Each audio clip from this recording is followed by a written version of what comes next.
Clip number 800۔ اس clip میں قرآن پاک کی سورہ طٰہٰ کا تعارف اور آیت نمبر 1 سے 3 کی تلاوت، ترجمہ اور تفسیر قرآن صراط الجنان آپ سماعت فرمائیں گے۔ سورہ طٰہٰ۔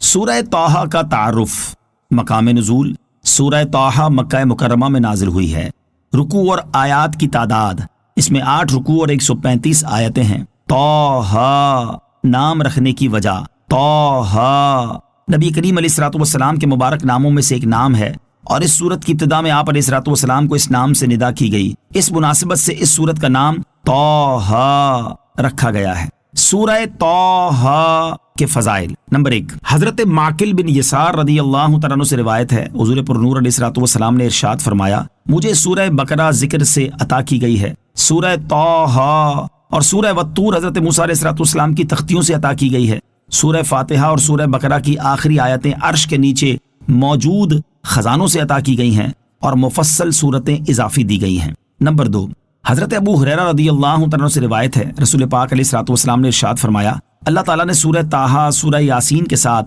حضرت آدم علیہ الصلوۃ والسلام کی تخلیق سے 1000 سال پہلے کلام فرمایا، اور جب فرشتوں نے قرآن سنا تو کہا، اس امت کو مبارک ہو جس پر یہ کلام نازل ہوگا، ان سینوں کو مبارک ہو جن میں یہ کلام محفوظ ہوگا، اور ان زبانوں کو مبارک ہو جو یہ کلام پڑھیں گی۔ نمبر 3، حضرت عمر فاروق رضی اللہ تعالیٰ عنہ اسلام قبول کرنے سے پہلے اسی سورت کی ابتدائی آیات پڑھ کر پکار اٹھے کہ یہ کس قدر حسین اور عظیم کلام ہے، اور اس کے بعد آپ نے اسلام قبول کر لیا۔ سورہ طٰہٰ کے مضامین: اس سورت کا مرکزی مضمون یہ ہے کہ اس میں دین کے عقائد جیسے اللہ تعالیٰ کی وحدانیت اور قدرت، اس کے علاوہ نبوت، مرنے کے بعد دوبارہ زندہ کیے جانے اور اعمال کی جزا و سزا ملنے وغیرہ کو مختلف دلائل سے ثابت کیا گیا ہے، اور اس سورت میں یہ چیزیں بیان کی گئی ہیں۔ نمبر 1، قرآن پاک اس لیے نازل نہیں کیا گیا کہ اللہ تعالیٰ کے حبیب علیہ الصلوۃ والسلام مشقت میں پڑ جائیں، بلکہ آپ علیہ الصلوۃ والسلام کی ذمہ داری صرف قرآن پاک کے ذریعے نصیحت کرنا، اللہ تعالیٰ کے احکام پہنچا دینا اور خود کو زیادہ مشقت میں ڈالے بغیر عبادت کرنا ہے۔ نمبر 2،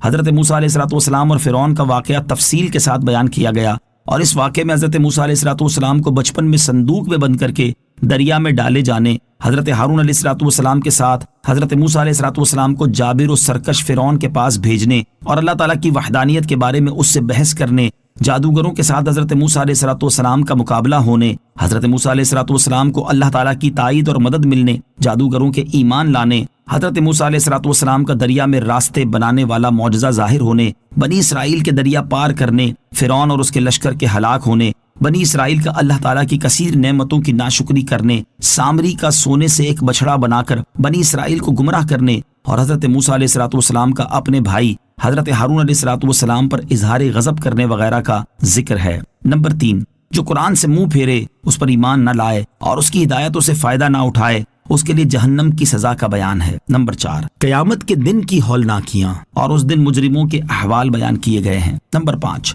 حضرت آدم علیہ الصلوۃ والسلام اور ابلیس کا واقعہ بیان کیا گیا۔ نمبر 6، اللہ تعالیٰ کی ہدایت سے روگردانی کرنے والوں کے انجام کا ذکر ہے۔ نمبر 7، نبی کریم علیہ الصلوۃ والسلام کو کفار کی اذیتوں پر صبر کرنے، اللہ تعالیٰ کی عبادت پر قائم رہنے اور گھر والوں کو نماز کا حکم دینے کی تلقین کی گئی ہے۔ نمبر 8، فرمائشی معجزات طلب کرنے والے کفار کا رد کیا گیا ہے۔ سورہ مریم کے ساتھ مناسبت: سورہ طٰہٰ کی اپنے سے ماقبل سورت مریم کے ساتھ مناسبت یہ ہے کہ سورہ مریم میں اللہ عز و جل نے کئی انبیاء کرام علیہ الصلوۃ والسلام کے واقعات و حالات بیان کیے، جن میں سے بعض کے واقعات و حالات تفصیل کے ساتھ بیان کیے گئے، جیسے حضرت زکریا، حضرت یحییٰ، حضرت عیسیٰ علیہ الصلوۃ والسلام وغیرہ، اور بعض کے مختصراً بیان کیے گئے جیسا کہ حضرت موسیٰ، حضرت ادریس علیہ الصلوۃ والسلام وغیرہ، اور کچھ کی طرف اجمالاً اشارہ کر دیا گیا۔ اب اس صورت میں حضرت موسیٰ علیہ الصلوۃ والسلام کا قصہ تفصیل سے بیان کیا گیا ہے کہ آپ علیہ الصلوۃ والسلام کو کس طرح نبوت سے سرفراز فرمایا گیا، اور آپ علیہ الصلوۃ والسلام کو کس طرح کے معجزات عطا کیے گئے،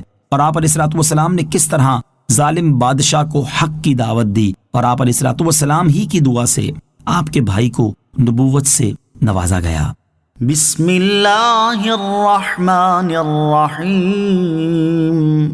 ترجمہ: اللہ کے نام سے شروع جو نہایت مہربان رحمت والا ہے۔ طٰہٰ ما انزلنا علیک القرآن لتشقى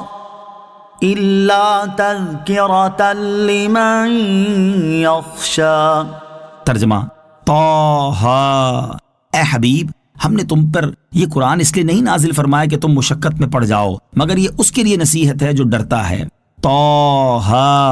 یہ حروف مقطعات میں سے ہے۔ مفسرین نے اس حروف کے مختلف معنی بھی بیان کیے ہیں، ان میں سے ایک یہ ہے کہ طٰ تاجدار رسالت علیہ الصلوۃ والسلام کے اسماء مبارکہ میں سے ایک اسم ہے، اور جس طرح اللہ تعالیٰ نے آپ علیہ الصلوۃ والسلام کا نام محمد رکھا ہے، اسی طرح آپ علیہ الصلوۃ والسلام کا نام طٰ بھی رکھا ہے۔ ما انزلنا علیک القرآن لتشقى، اے محبوب ہم نے تم پہ یہ قرآن اس لیے نازل نہیں فرمایا کہ تم مشقت میں پڑ جاؤ۔ ارشاد فرمایا کہ اے حبیب صلی اللہ تعالی علیہ وسلم، ہم نے آپ پر یہ قرآن اس لیے نازل نہیں فرمایا کہ آپ مشقت میں پڑ جائیں اور ساری رات قیام کرنے کی تکلیف اٹھائیں۔ اس آیت کا شان نزول یہ ہے کہ سرکار دو عالم علیہ الصلوۃ والسلام اللہ تعالیٰ کی عبادت کرنے میں بہت محنت فرماتے تھے اور پوری رات قیام میں گزارتے، یہاں تک کہ آپ علیہ الصلوۃ والسلام کے مبارک قدم سوج جاتے۔ اس پر یہ آیت کریمہ نازل ہوئی اور حضرت جبرائیل علیہ الصلوۃ والسلام نے حاضر ہو کر اللہ تعالیٰ کے حکم سے عرض کی، آپ اپنے پاک نفس کو کچھ راحت دیجئے کہ اس کا بھی حق ہے۔ شان نزول کے بارے میں ایک قول یہ بھی ہے کہ سید المرسلین صلی اللہ تعالی علیہ وآلہ وسلم لوگوں کے کفر اور ان کے ایمان سے محروم رہنے پر بہت زیادہ افسوس اور حسرت کی حالت میں رہتے تھے، اور آپ علیہ الصلوۃ والسلام کے مبارک قلب پر اس وجہ سے رنج و ملال رہا کرتا تھا۔ تو اس آیت میں فرمایا گیا کہ اے حبیب صلی اللہ تعالی علیہ وآلہ وسلم، آپ رنج و ملال کی کوفت نہ اٹھائیں، کیونکہ قرآن پاک آپ کی مشقت کے لیے نازل نہیں کیا گیا ہے۔ صلو علی الحبیب صلی اللہ تعالی علی محمد صلی اللہ تعالی علیہ وسلم۔ مجھے اپنی اور ساری دنیا کی لوگوں کی اصلاح کی کوشش کرنی ہے انشاءاللہ عز و جل۔